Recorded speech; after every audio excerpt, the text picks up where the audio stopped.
会社でのことだけ言ってるんじゃないの？なんでお前これが関係あると思う？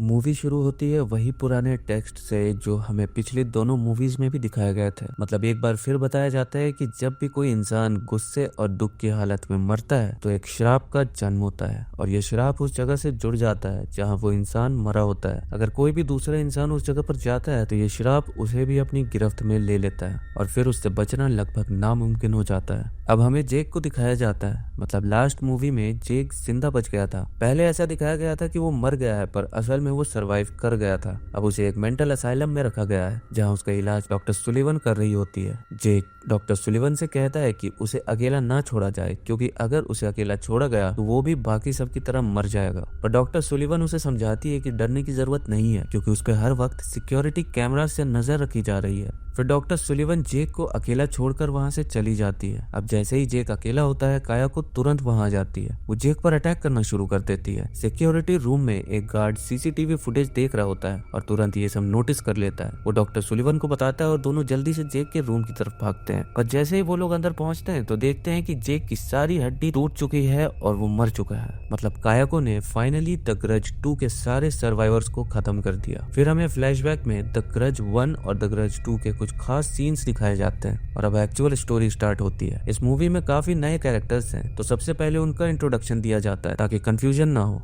लीसा जो एक यंग लड़की है, उसकी छोटी बहन रोज जो सिर्फ 8 साल की है, उनका बड़ा भाई मैक्स जो एक बिल्डिंग का ओनर है। ये तीनों शिकागो की उसी बिल्डिंग में रहते हैं जिसमें पहले जेक रहता था। इसके अलावा मूवी में एक और इम्पोर्टेंट कैरेक्टर है नाओको। नाओको कायाको की छोटी बहन है। फिर एक और कैरेक्टर है ब्रेंडा। ब्रेंडा वो लड़की है जो इसी बिल्डिंग में रहती थी जब जेक की फैमिली का मर्डर हुआ था पर अब वो दूसरे घर में शिफ्ट हो चुकी है। एक और कैरेक्टर है एंडी जो लीसा का बॉयफ्रेंड है और लास्ट में ग्रेचन जो रोज की बेबी सिटर है और उसी बिल्डिंग में रहती है। अब मूवी आगे बढ़ती है। हमें नाओको को दिखाया जाता है जो जापान में अपने हस्बैंड डाइसुके के साथ रहती है। एक दिन जब नाओको उठती है तो उसकी नजर एक मैगजीन पर पड़ती है। उस मैगजीन में जेक की मौत के बारे में लिखा होता है। ये देखकर नाओको अपने हस्बैंड डाइसुके से कहती है कि अब उसे कायाको को रोकना ही होगा क्योंकि अब कायाको का श्राप अमेरिका तक पहुंच चुका था। यहाँ से हमें समझ आता है कि नाओको पहले से कायाको के कर्ज के बारे में सब कुछ जानती थी। डाइसुके नाओको को रोकने की कोशिश करता है और कहता है कि वो ऐसा कुछ नहीं करेगी पर नाओको उसकी बात नहीं सुनती। वो अपनी माँ के रिचुअल का सामान लेकर सीधा अमेरिका के लिए निकल जाती है। अब यहाँ हमें दिखाया जाता है कि कायाको की एक पर्सनल जर्नल भी नाओको के पास है। फिर सीन शिफ्ट होता है शिकागो के अपार्टमेंट में जहाँ लीसा और एंडी एक दूसरे के साथ टाइम बिता रहे होते हैं। बात करते करते दोनों जेक के अपार्टमेंट में चले जाते हैं पर जैसे ही उन्हें रियलाइज होता है कि ये वही जगह है जहाँ पहले इतनी सारी मौत हो चुकी है तो वो तुरंत वहां से भाग जाते हैं। अब हमें ग्रेचन और रोज का सीन दिखाया जाता है जिसमें ये रिवील होता है कि रोज को एस्थमा है। तभी लीसा और मैक्स भी वहां आ जाते हैं और ग्रेचन वहां से चली जाती है। थोड़ी देर बाद मैक्स भी अपने काम के लिए निकल जाता है। रोज अपना एक टॉय हॉलवे में रख देती है। जब लीसा उससे पूछती है कि उसने ऐसा क्यों किया तो रोज बताती है कि उसने एक नए लड़के के लिए वो टॉय रखा है ताकि वो उसके साथ खेल सके। लीसा उसे कहती है कि बिल्डिंग में कोई भी नया लड़का शिफ्ट नहीं हुआ है और जब लीसा टॉय वापस लाने जाती है तो वो टॉय वहां से गायब होता है। यहाँ से ये कंफर्म होता है कि रोज तोशियो के बारे में बात कर रही थी।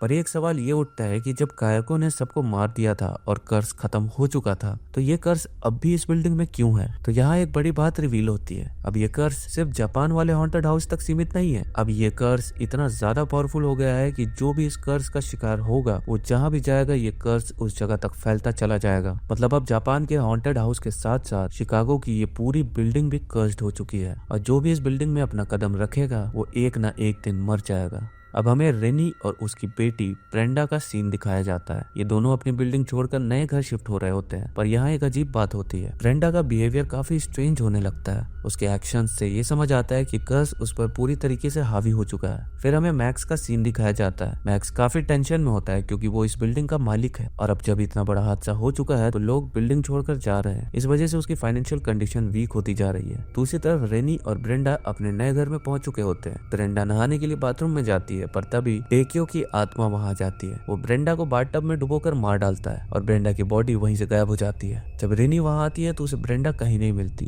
वो घबरा जाती है। फिर सीन दोबारा उसी शिकागो बिल्डिंग में शिफ्ट होता है जहाँ मैक्स रोज के साथ खेल रहा होता है। थोड़ी देर बाद मैक्स लीसा से बात करने चला जाता है। इस सीन में पता चलता है कि रोज का एस्थमा अब और भी ज्यादा बिगड़ रहा है। साथ ही ये भी रिवील होता है कि लीसा न्यूयॉर्क शिफ्ट होने वाली है ताकि अपने ड्रीम्स पूरा कर सके पर मैक्स उसे रोकने की कोशिश करता है। वो कहता है कि उसकी फाइनेंशियल कंडीशन कंडीशन बहुत वीक हो चुकी है और वो रोज का अकेला ध्यान नहीं रख सकता। नेक्स्ट सीन में हमें नाओको दिखाई जाती है जो शिकागो पहुंच चुकी होती है। वो मैक्स से मिलती है और उसी बिल्डिंग में एक अपार्टमेंट लेने आती है, पर ये हमें पता होता है कि नाओको यहाँ सिर्फ रहने नहीं बल्कि कायाको को रोकने के लिए आई है। नाओको जेक के अपार्टमेंट के पास एक नया अपार्टमेंट रेंट कर लेती है। फिर वो लीसा और रोज से भी मिलती है। नाओको को अच्छे से पता होता है कि इस बिल्डिंग के लोगों को कायाको से बहुत बड़ा खतरा है। अब नेक्स्ट सीन में लीसा अपना सामान पैक कर रही होती है, तभी उसे जेक के अपार्टमेंट से कुछ अजीब आवाजें सुनाई देती है। जब वो जाके चेक करती है तो देखती है कि वहाँ डॉक्टर सुलिवन ऑलरेडी मौजूद होती है। डॉक्टर सुलिवन बताती है कि जेक मर चुका है। ये सुनकर लीसा शॉक्ड हो जाती है। तभी एंडी वहाँ आ जाता है और लीसा को अपने साथ ले जाने लगता है। जब लीसा मैक्स से मिलती है तो मैक्स उसे मना कर देता है कि वो एंडी के साथ ना जाए। नेक्स्ट सीन में लीसा एंडी को मना करने जा रही होती है कि वो उसके साथ नहीं आ सकती, पर जैसे ही वो सीढ़ियों पर होती है उसे तोशियो की इवल स्पिरिट दिखाई देती है जो तुरंत गायब हो जाती है। लीसा घबरा जाती है क्योंकि डॉक्टर सुलिवन ने अभी अभी उसे बताया था कि जेक भी इसी छोटे लड़के को देखा करता था। शायद इसी वजह से वो हमेशा डरा रहता था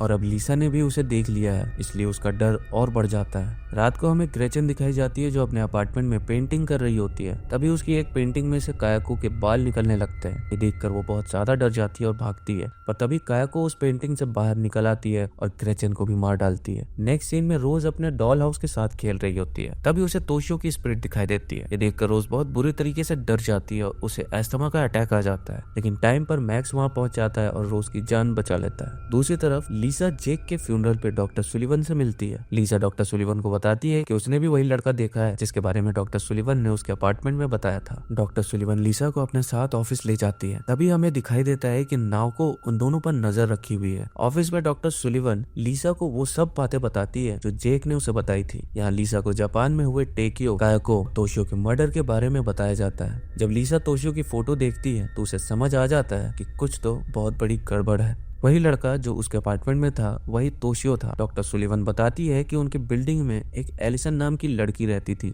जो अब गायब हो चुकी है। लीसा हैरान हो जाती है और कहती है कि एलिसन तो जापान में स्कूल जाया करती थी। डॉक्टर सुलिवन बताती है कि जेक ने उससे बताया था कि जब एलिसन अपने घर वापस आई थी तो वो अपने साथ कुछ बहुत ही इवल ले आई थी, इसी वजह से ये सब शुरू हुआ। पहले तो डॉक्टर सुलिवन को लगा था कि जेक झूठ बोल रहा है, पर उनकी मौत के बाद उन्हें भी इन बातों पर यकीन होने लगा है। डॉक्टर सुलिवन बताती है कि एलिसन अपने दोस्तों के साथ जापान के हॉन्टेड हाउस में गई थी जहाँ वो मर्डर्स हुए थे। उसके बाद से ही उसे अजीब चीजें महसूस होने लगी थी। जो सेम चीजें जेक ने महसूस की थी वही अब लीसा भी महसूस कर रही थी। अब लीसा और भी ज्यादा घबरा जाती है। लीसा जब घर पहुंचती है तो उसे पता चलता है कि रोज को अस्थमा का अटैक आया था। लीसा रोज के रूम में जाती है और उसके बाल सहलाती है। थोड़ी देर में रोज सो जाती है तो लीसा वहां से चली जाती है, पर जैसे ही लीसा रूम से निकलती है तभी तोशियो रूम में आ जाता है। वो रोज के बाल सहलाने लगता है। जैसे रोज की आंखें खुलती है वो तोशियो को देखकर बहुत ज्यादा डर जाती है और जोर से चीख मार देती है। उसकी चीख सुन के लीसा दोबारा रूम में आ जाती है, पर तब तक तोशियो गायब हो चुका होता है। दूसरी तरफ हॉस्पिटल में डॉक्टर सुलिवन अपने कंप्यूटर पे जापान के मर्डर केस के बारे में पढ़ रही होती है। तभी एक सिक्योरिटी कैमरा में उन्हें तोशियो की इवल स्पिरिट दिखाई देती है। वो तुरंत जाकर चेक करती है पर वहाँ कोई नहीं होता। डॉक्टर सुलिवन जब सिक्योरिटी कैमरा चेक कर रही होती है तभी कायाको की इवल स्पिरिट वहाँ आ जाती है। ये देखकर डॉक्टर सुलिवन बहुत बुरी तरह डर जाती है और वहाँ से भागने लगती है, पर कायाको उसका पीछा नहीं छोड़ती।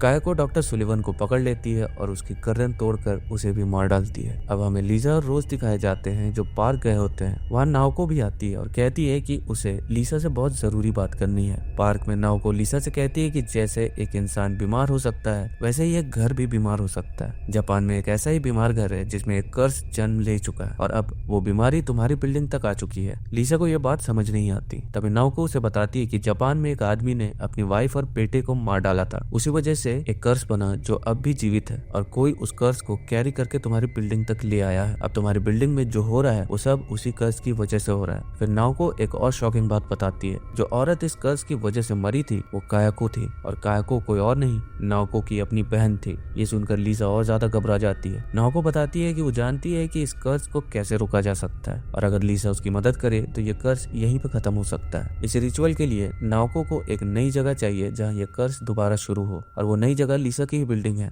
नाओको कहती है कि वो ये काम अकेली नहीं कर सकती, उसे लीसा और रोज की मदद चाहिए, पर लीसा डर जाती है और इस रिचुअल में मदद करने से मना कर देती है। वो रोज को लेकर सीधा घर चली जाती है। दूसरी तरफ मैक्स अपने अपार्टमेंट में होता है। तभी उसे ग्रेचन के अपार्टमेंट से पेंट बाहर गिरा हुआ दिखाई देता है। जब वो चेक करने जाता है तो देखता है कि उस अपार्टमेंट की हालत बहुत बुरी हो चुकी है और सबसे डरावनी बात वहाँ उसे ग्रेचन की डेड बॉडी मिलती है। ये देखकर मैक्स शॉक में आ जाता है। जब लीसा और रोज घर पहुंचते हैं तो उन्हें ग्रेचन के बारे में पता चलता है। अब लीसा को नाओको की बातें सच लगने लगती है। वो अपना न्यूयॉर्क जाना कैंसिल कर देती है। नेक्स्ट सीन में मैक्स दिखाई देता है जिसका बिहेवियर धीरे धीरे टेकियो जैसा होने लगता है। ये कंफर्म हो जाता है कि अब कर्ज मैक्स पर भी हावी हो रहा है। दूसरी तरफ एंडी लीसा को अपार्टमेंट में छोड़कर अपने घर जा रहा होता है, पर रास्ते में उसे तोशियो दिखाई देता है। एंडी उसका पीछा करते करते जेक के अपार्टमेंट तक पहुंच जाता है। वहाँ कायाको आ जाती है और एंडी को भी मार डालती है। फिर हमें मैक्स का सीन दिखाया जाता है जो अपने काम में बिजी होता है। उसका एक बिजनेस पार्टनर आता है जो मैक्स को बताता है कि अब उसे काम से निकाल दिया गया है। यहाँ एक और शॉकिंग बात ये होती है कि ये बिजनेस पार्टनर भी एक बार उस कर्स्ड बिल्डिंग में गया था।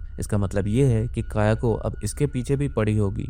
मैक्स अपने बिजनेस पार्टनर से एग्रेसिवली बात करता है और उसे हर्ट भी करता है क्योंकि अब कर्ज उसके अंदर पूरी तरीके से समा चुका था। वो आदमी वहां से भाग जाता है, पर जब वो अपनी कार में बैठता है तभी उसकी एसी से तोशियो की बिल्ली की आवाज आने लगती है। ये देखकर वो बहुत डर जाता है। तभी तोशियो अचानक सामने आ जाता है और उस आदमी को भी मार डालता है। दूसरी तरफ मैक्स अपने घर में और ज्यादा कर्ज की चपेट में आ जाता है। वो लीसा से झगड़ा करने लगता है और उसे घर से निकाल देता है। लीसा उसे बहुत रोकने की कोशिश करती है पर मैक्स नहीं रुकता। लीसा डॉक्टर सुलिवन को फोन करती है पर तभी उसे पता चलता है कि डॉक्टर सुलिवन अब मर चुकी है। ये सुनकर लीसा और ज्यादा घबरा जाती है। तभी उसे कायाको दिखाई देती है जो उसे बहुत बुरी तरह डरा देती है। अब लीसा को पूरा यकीन हो जाता है कि कर्ज सच में है। वो सीधा नाओको के पास जाती है और उससे मदद मांगती है, पर नाओको कहती है तुमने बहुत देर कर दी है। अब शायद हम कायाको को नहीं रोक सकते क्योंकि अब कायाको का अगला शिकार हम ही है। नाओको बोलती है कि हमें जल्दी से रोज को मैक्स के पास ले जाना होगा क्योंकि मैक्स अब पूरी तरह कर्ज की चपेट में आ चुका है। अगर हमें रोज को बचाना है तो उसे तुरंत उसके पास से हटाना होगा क्योंकि मैक्स उसे हर्ट कर सकता है। लीसा किसी तरह रोज को वहां से लेकर आती है और तब दिखाई देता है कि मैक्स पूरी तरह कर्ज बन चुका है। अब वो इंसान नहीं रहा। अब नाओको, रोज और लीसा जेक के अपार्टमेंट में जाते हैं जहाँ वो रिचुअल स्टार्ट करती है ताकि कायाको को हमेशा के लिए रोका जा सके। पर नाओको पहले ही कह चुकी थी कि अब बहुत देर हो चुकी है और वो श्योर नहीं है कि ये कर्ज रुकेगा या नहीं।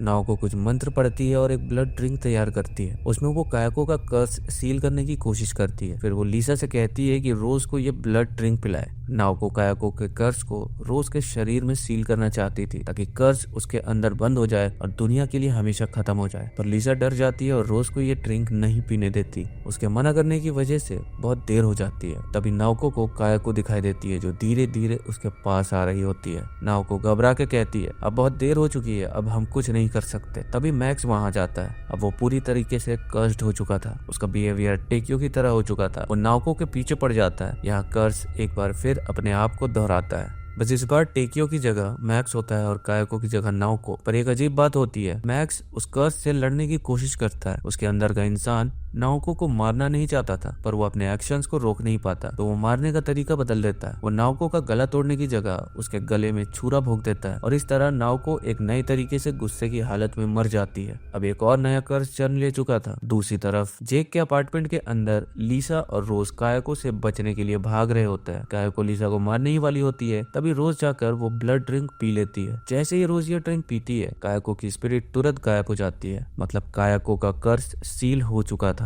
पर जैसे ये होता है, रोज को एक बहुत ही हेवी एस्थमा अटैक आता है। लीसा तुरंत उसे उठाकर अपार्टमेंट की तरफ भागती है ताकि उसे दवा दे सके और उसकी जान बचा सके। जब लीसा हॉल में भाग रही होती है तभी मैक्स उसके सामने आ जाता है। अब कायाको का कर्ज तो खत्म हो चुका था, तो मैक्स नॉर्मल होने लगता है। वो नाओको को मारने पर रिग्रेट फील कर रहा होता है, पर इस वक्त लीसा को मैक्स की नहीं रोज की चिंता होती है। वो जल्दी से अपने अपार्टमेंट में जाती है और रोज को दवा देती है। कुछ समय बाद रोज होश में आ जाती है। तभी सीन शिफ्ट होता है मैक्स के पास। मैक्स अब भी नाओको की लाश के पास बैठा होता है और रिग्रेट महसूस कर रहा होता है। तभी नाओको की डेड बॉडी से एक नई इवल स्पिरिट निकलती है। उसकी गर्दन से खून बह रहा होता है। अब नाओको भी एक इवल स्पिरिट बन चुकी थी और जैसे ही मैक्स उस पर नजर डालता है, नाओको की स्पिरिट आगे बढ़ती है और एकदम से छुरा मैक्स के गले में घुसा देती है। मैक्स की वही मौत हो जाती है जो उसने नाओको को दी थी। मैक्स ने नाओको को गुस्से में बहुत ही बुरी तरह मारा था और वो भी एक नए तरीके से, और इसी वजह से शिकागो की उस कर्स्ड बिल्डिंग में एक नए कर्ज का जन्म होता है। इस नए कर्ज की घोस्ट नाओको होती है। मतलब अब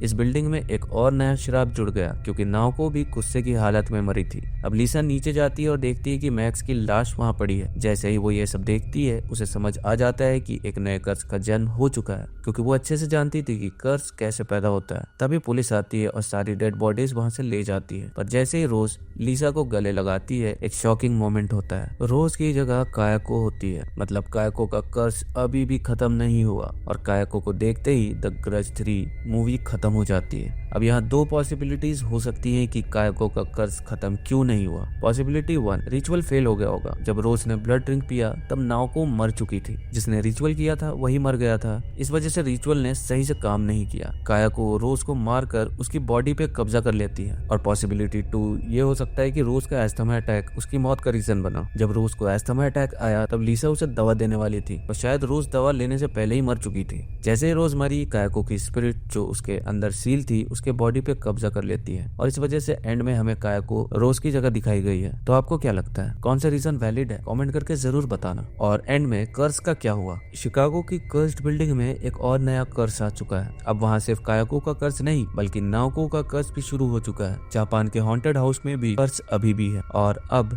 शिकागो की बिल्डिंग में 2 कर्सेस हैं। अब द ग्रज 2020 की स्टोरी जापान के कर्स्ड हाउस से जुड़ी होगी। शिकागो वाली बिल्डिंग का उसमें कोई रोल नहीं होगा। तो stay tuned for that explanation. तो ये थी द ग्रज 3 की पूरी एक्सप्लेनेशन। और इस मूवी में भी सब लोग मर गए और कर्स खत्म होते होते रह गया। तो वीडियो अगर पसंद आई हो तो वीडियो को लाइक जरूर करना और अगर आप चैनल पर नए हो तो चैनल को भी सब्सक्राइब जरूर कर लेना। मैं मिलता हूँ आपसे अपनी अगली वीडियो के साथ में, तब तक के लिए जय हिंद।